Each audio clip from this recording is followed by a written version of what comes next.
Throughout my life, I have had many influences. My father, scouting leaders, Sunday school teachers, and college professors. But none was more influential than my grandfather, Richard Julian.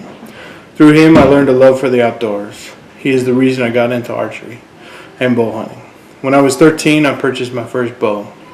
It was a PSE Polaris. I was so excited that every day after school I was at the range practicing. The next year, I traveled to Utah and went on my first bow hunting trip. Being out there in the great outdoors was great, especially being with family in Utah. What a great experience that was. Bow hunting taught me patience and most of all how not to panic when the big buck walks in front of you. Well, that patience paid off. And 4 days after the opening, I killed my first buck. What a thrill and experience that was. Well, the years passed and I continued to go bow hunting. I enjoyed the thrill of the hunt and joy of being out in the outdoors, surrounded by all that God has created. Fast forward to 2001, I entered the military.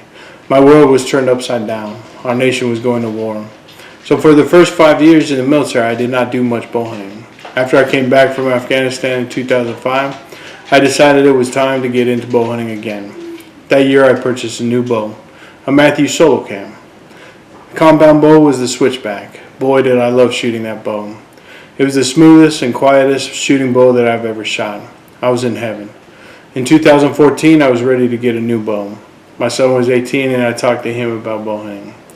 The last part of 2014, Mathews had just come out with a new bow called the No-Cam.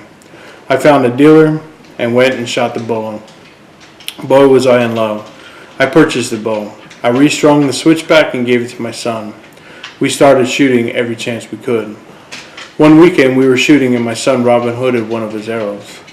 The Mathews that was exciting. No soon after that I Robin Hooded one of my arrows. The Mathews No-Cam is a great shooting bow. I love taking it hunting. It is very accurate. Not only at close range, but also at long distance. I love shooting my bow at different ranges just to see how well I am shooting and how well the No-Cam handles long distances. There is nothing better than being in the outdoors with a bow in hand trying to outsmart white-tailed deer. If you are thinking about getting into bow hunting or just archery, I would tell you there is nothing better. Find a bow shop near you and go in and talk to them. You will not be disappointed. I am a bow hunter, archer, husband, father, friend, and soldier.